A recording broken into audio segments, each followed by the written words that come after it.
Hello, welcome back to my YouTube channel. So today we'll continue Anita's story. Drop your like, comment, subscribe. Please subscribe. Okay, let's go. The first step outside. The day Anita decided to join BC and her friends felt like stepping into an uncharted territory. She had spent the entire morning rehearsing her excuse to her parents, her stomach twisting with nerves. Her mother had just finished hanging up the laundry when Anita approached her. Mommy, choir practice might run late today. We're learning new songs for the youth convention, Anita said, trying to keep her voice steady. Her mother has always beamed with pride. That's good, my dear. Keep serving God. Just be home before dark. Anita's heart sank a little at the trust in her mother's voice. She forced a smile and nodded. The truth was, there was no choir practice. Instead, Anita was about to experience her first real outing with BC and a group of friends or more. Haha. When Anita arrived at the cafe where they planned to meet, she hesitated at the door. Her nerves were almost overwhelming. She tugged at the hem of her blouse, feeling self-conscious in her plain outfit. Of course, what would she wear? Through the glass, she saw BC laughing with two other girls and a guy. They were so at ease, leaning back in their chairs, their conversations punctuated by bursts of laughter. Taking a deep breath, Anita pushed the door open. The jingle of the doorbell caught their attention, and BC waved her over. Anita, you actually came, BC said, half surprised, half impressed. The others greeted her warmly, introducing themselves as Layo, Titi, and Digi. Anita was struck by how casual they were, how they made conversations easily. She slid into the seat BC had saved for her, feeling both nervous and excited. I think nervous should be the word. Excited? Yeah, excited. Yeah, yes. The waiter came by and BC ordered a round of milkshakes for the table. Anita scanned the menu, unsure of what to get. She had never been to a cafe like this before. BC noticed the station and smiled. Don't overthink it. Just get something you like, BC said, a tone encouraging. BC really wants to spoil your life. Anita eventually settled on the vanilla milkshake. As they sipped their drinks, they started talking about school, music, and plans for the weekend. Anita mostly listened, unsure of how to contribute. She felt out of place, but also intrigued by the ease with which they spoke and laughed. The real shift happened when the topic turned to fashion. Hey, Jesus, what does she want to say?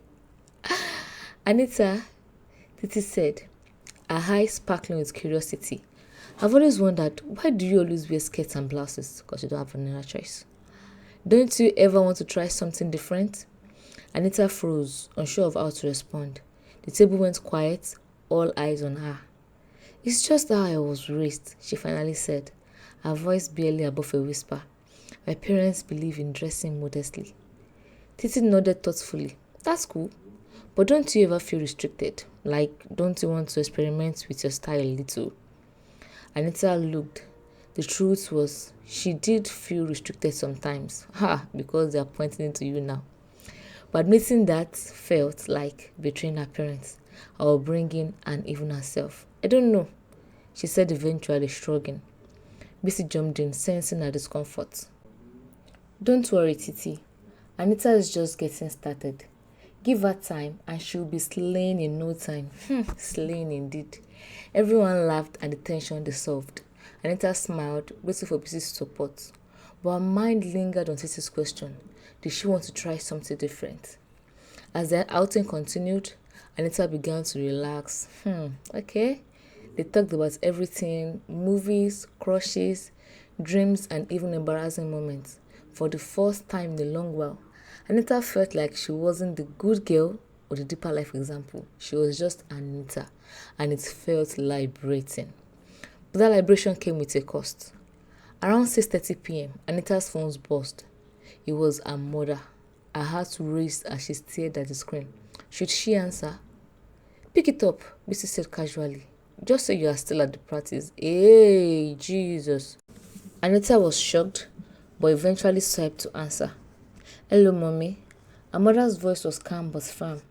Anita, where are you? Process shouldn't be taking this long. We are still rehearsing, mommy. Anita stammered. She hated how easily the lie rolled off her tongue. Her mother sighed. Okay, but don't stay too long. Remember, you have youth fellowship tomorrow. Yes, mommy, Anita said quickly before hanging up. She set her phone down, her milkshake suddenly tasting less sweet. The guilt overwhelmed her, but she pushed it aside as BC leaned over. Relax, Anita. You are not doing anything wrong. Ha, BC. Wasn't she, though? As the evening wore on, Anita found herself enjoying the company more than she expected. When it was time to leave, BC offered to walk out to her bus stop. See, that wasn't so bad, right? BC said, grinning. Anita nodded. It was nice, different. BC laughed. Get used to it, girl. This is just the beginning. As Anita went back home, her thoughts swirled. She had taken her first step outside the boundaries of her upbringing, and it wasn't as scary as she had thought. But as she walked through the door of her house later that night, the familiar weight of her mother's trust and her father's thoughts settled back on her shoulders. Anita went to bed that night with mixed feeling. Excitement about what lay ahead and unease about what it might cost her. Okay, so we'll continue again in the next episode. Kindly like, subscribe, and you get notification when a new video comes on. So I have a question. So Anita stated the freedom she's been curious about, but at what price? Will this first step lead her to discover herself, or will it take her down a path she's not ready for? What do you think Anita should do next?